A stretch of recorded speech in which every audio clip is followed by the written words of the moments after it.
All right, guys, before we get into the video, I want to give a big shout out and a big thank you to Bobby Digital. He makes logos, YouTube banners. He does recruitment poster. I mean, all kinds of stuff. He does intros. And that's what I'm going to be sharing with you guys today, as we have changed the channel name.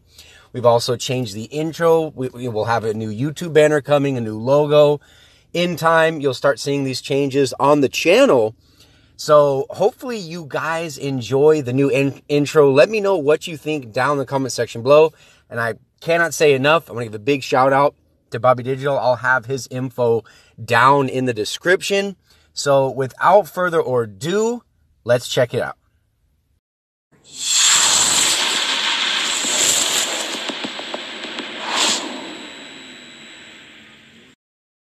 What's going on, guys? Welcome back to the channel, Riggs Gaming. And after the last Suey Lalo video that I did highlighting Town Hall 9, I had a lot of requests for people wanting to see Suey Lalo at Town Hall 10. And we had an arranged war over the weekend, as this was a CWO bye week.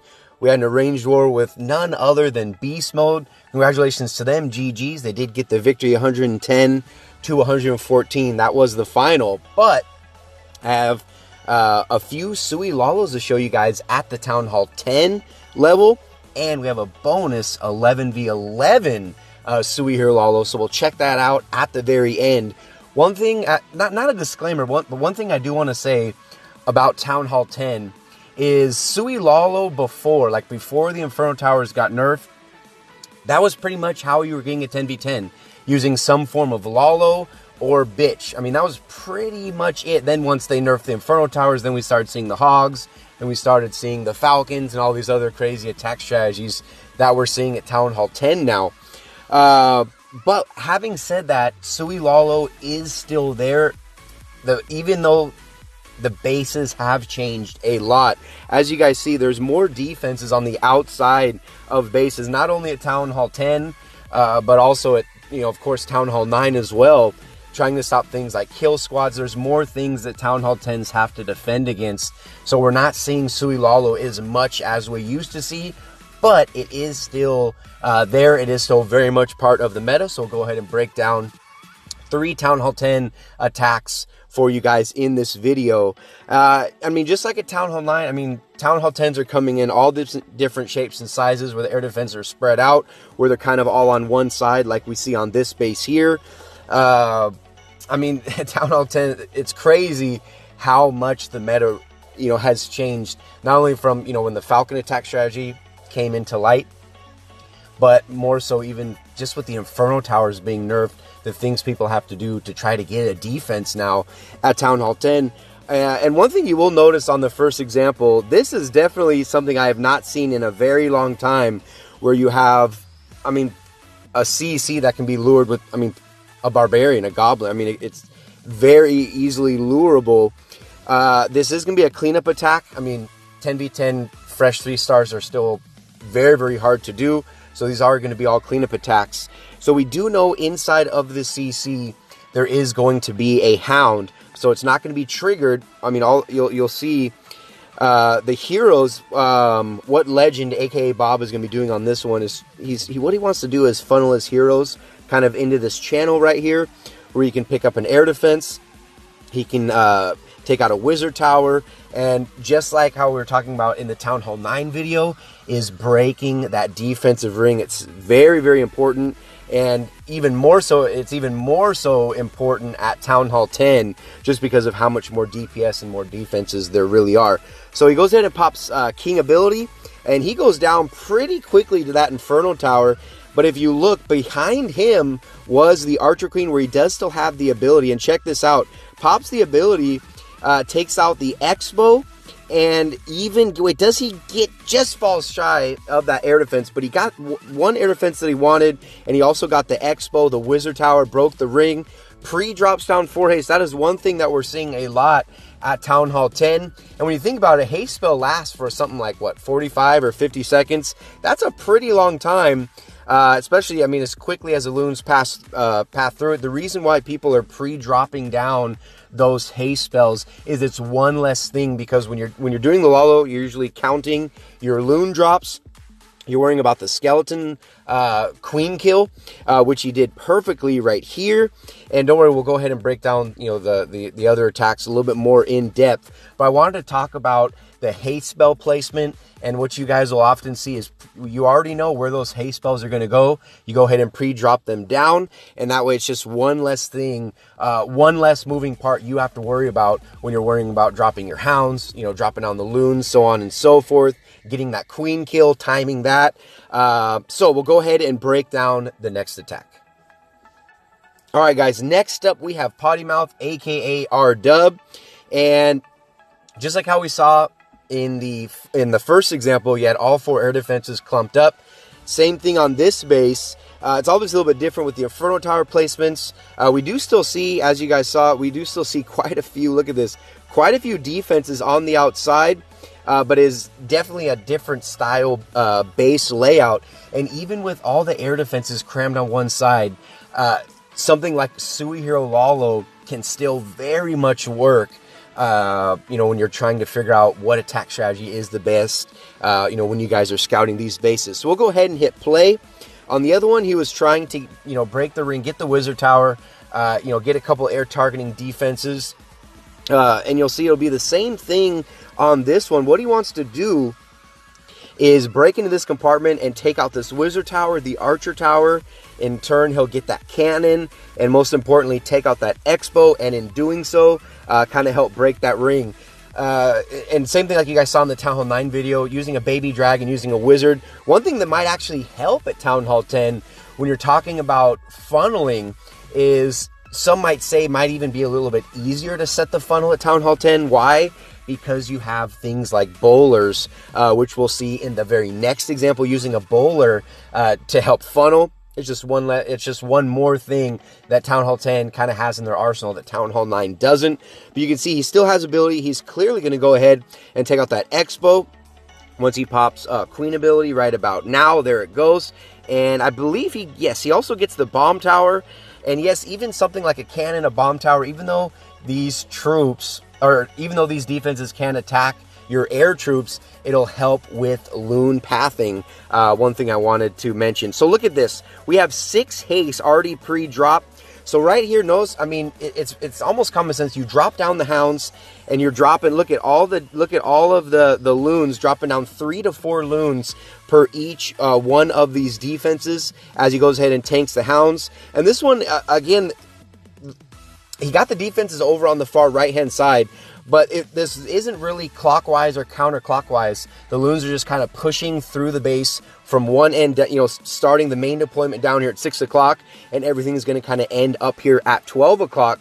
He did get that queen kill, and you're always going to be doing that with a rage spell. Hopefully, you know, you can get even more value out of that rage if there's an Inferno Tower, like on this example, or if there's an Expo, you know, some high HP buildings where you can drop down that rage. If there's a Bomb Tower, make sure those Bomb Towers are taken out, or at least the Wizard Towers are distracted on like your loons. So that way, if not, the Wizard Towers will one-shot all of the Skellies. So just like at Town Hall 9, you need to make sure that you get that Queen kill. If not, a level 40 Queen will completely wreck your air arm. Remember, you have the same balloons at Town Hall 10 that you do at Town Hall 9. But having said that, we'll go ahead and break down the very next attack. All right, guys, with the very next example, we do see the air defenses kind of clumped onto one side. The other 2 bases were pretty symmetrical. This style of base, we'd consider this a non-symmetrical base layout. And like I said, when you're funneling, you know, wizards, baby dragons, and at Town Hall 10, you can even sneak in a bowler or 2, which is exactly what Sipball, aka Mate, is going to be doing on this one. And for the spell comps, they can vary. One that's very common is 1 heal, 1 rage, 7 haste spells, and then you have a max skeleton spell donated in the CC. You can also do it like on this one. This is actually going to be a damage CC, which is why I wanted to show you guys this one. The other one, it was the defending troop was a hound in the CC. This is a damage CC, so that's why Mate is bringing a poison spell. But if we look at this spell comp, 1 heal, 2 rage. We got the poison that's going to take care of the enemy CC, 4 haste spells, and we have one max skeleton spell donated in the clan castle. So what he wants to do is kind of head into this little channel right here, where the town hall is, try to pick up a few air targeting defenses, take out the enemy CC, and we'll be using a skeleton spell to take out the enemy queen, which isn't going to be too difficult on this one. If you look, there's no real splash damage surrounding her, which will make that queen kill a little bit easier. So we'll go ahead and hit play and see how he uses the rage spells and how he uses the heal spells and so on. But you see Baby Dragon over here on the gold mine. Again, just trying to help set that funnel. And here comes the bowler bounce right here. Check this out. Once the bowler gets a few shots on that mortar, the balloon crash in itself, even though that air defense and that archer tower was firing at the balloon, the crash alone was able to take it out because the bowler already weakened it with the bowler bounces off the army camp. So now we pretty much have both sides of the funnel set just with 1 bowler and 1 baby dragon, of course, king in front. Once the town hall goes down, he's going to head up to that builder hut, and check this out. Queen's going to take out the archer tower, and here comes the enemy CC. Pops king ability nice and early. You know, any additional DPS, even from those little barbarians, will help, especially distract something like the Valkyries and like the baby dragon. So poison spell, beautiful placement on that poison spell. Took out that baby dragon, no problem. Even took out another archer tower. And look, he does still have ability. He was hoping to get an air defense down in here. Unfortunately, the queen ended up walking up, but not going to matter. He still got good value, and he even picked up an additional Tesla. And like we saw in the other 2 examples, here comes the 2 haste right here. So notice he targets both the archer tower and the air defense over here at 6 o'clock. I'll go ahead and pause it real quick just because it happened, you know, the attacks happen so quickly. But check this out. You want to make sure no defenses are left behind. It'll completely screw up the loon pathing. So check this out. You have about 4 loons on the air defense, 4 loons on this archer tower right here. You have 4 on the air defense, 4 on this archer tower, and then you have these loons. They're going to be targeting this cannon right here. And then same thing. Notice he's dropping down the CC hound over here at 3 o'clock.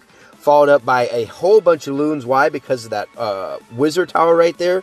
He wants to make sure those loons one-shot it and they don't get hung up and kind of stay too far back. Remember, you want those loons to stay nice and close, nice and tight behind the lava hounds. So go ahead and hit play. But check this out, guys. And look, the minions coming down nice and early to help with that cleanup. But again, pre-dropping down those haste spells make it's one less thing you have to worry about during the actual flight portion. So we have rage spell down. The reason why he chose to use a rage spell here is there were 2 expos surrounding that queen. And so he not only was able to one-shot the expos with these huge groups of loons, but also take out the queen with the skeleton spell, so getting extra value from that rage. Used 1 more rage up here at the top, and also a heal spell. So those loons are pretty much invincible coming in to the back end right here. And I mean, just like that, again, when you're doing your Suey, you want to make sure you're taking out, obviously, air targeting defenses, helping break that ring, and obviously identifying the bases.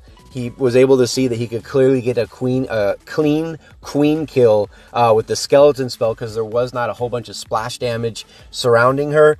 And, you know, pushing those loons from basically the bottom right-hand side, finishing at the upper left-hand side of the base. Beautiful loon pathing, beautiful spell placement, but you got to get those loons down quickly.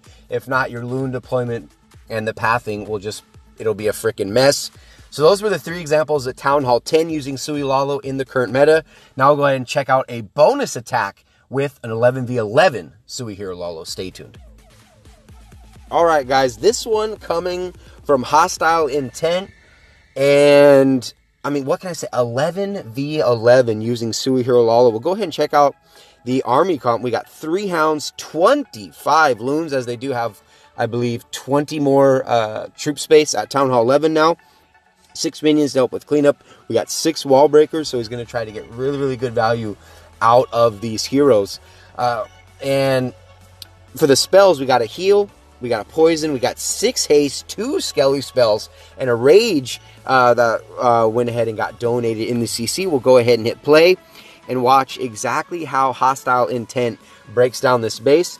So as you guys can see, Baby Dragon working over here, just taking out these storages. As always, just setting a nice funnel.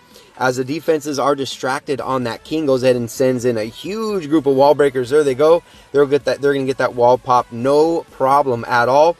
Goes ahead and pops king ability. He wants the king to kind of head on the outside over here, and that way the queen can go in and take out this wizard tower, take out this inferno tower, and this air defense. So pretty much just with the heroes alone, wiping out very, very important defenses. And again, trying to set nice pathing for the balloons. Goes ahead and pops ability. He does end up getting that Tesla as well before he goes ahead and starts the flight portion on this attack. So again, hound down, dropping down these loons per each one of these defenses. And again, we'll just go ahead and pause it real quick. You can clearly see how when he drops down these loons, they're targeting each one of these defenses. The cannon, the archer tower, the cannon, the archer tower down here, and then followed up by some more hounds. One thing you will see also is, depending how far away the defenses are, sometimes you'll even see people, and also in these attacks in this video, dropping down the loons first, just so they can kind of get a running start before you drop down the hounds. Obviously, the hounds drop or fly much faster than the loons. So just giving them that little bit of edgeway to start the attack off is also another key. And these attacks, I mean, they just move so quickly. It's just going to take a lot of practice. Look at all this. You can't even recap it. It just happens so quickly. But pretty much just drop down those haste spells all on the outer edge, you know, on the outer, the defense. You dropping down those haste spells on the outer edge where all those defenses are. Push him into the core, where he goes ahead and uses the raid spell. And again, just like you would how at Town Hall 9, how you would at Town Hall 10, same thing goes at Town Hall 11. Dropping that raid spell over the queen, followed up by the max skeleton spells. And this one, it's a Town Hall 11, so this one he brought 2. You know, obviously at Town Hall 9 and Town Hall 10, you usually only need to bring 1. Maybe, you know, some people just want a little extra cushion where they might use 2 skeleton spells to take out that queen. But again, a lot of it just comes down with the speed, getting those loon drops, practicing 2-finger loon drops, so on and so forth. But yeah, Suey here Lalo is still very much a part of the meta. Like I said, this war was just from over the weekend. We just don't see it as much as we used to, because before that's all you would see was Suey here Lalo. And before the Inferno Towers got nerfed, remember, pretty much every single Town Hall 10 was running Hound Loon. If you weren't running Hound Loon, you're pretty much considered a crazy person. But with this insane, I mean, this 180-degree meta change, you know, we're seeing bases in all different shapes and sizes, CCs in all different shapes and sizes. But that is how Forbidden does it, you guys. Suey here Lalo is working at every single Town Hall level right now. It's just going to come down to base identification. It also depends on what's going to be inside the clan castle, how the air defenses are laid out. But even when the air defenses are all clumped on one side of the base, clearly you are able to Suey here Lalo a base like that. Just going to take some practice, but hopefully you guys enjoyed that video. If you guys enjoyed it, make sure you leave it a like. If you're new here, make sure you hit that subscribe button. Stay tuned for more Clash of Clans content. But for now, that'll do it. Oh, comments, questions, or concerns down in the comment section below. But for now, that'll do it, you guys. Thank you for tuning in. This has been Riggs with Riggs Gaming.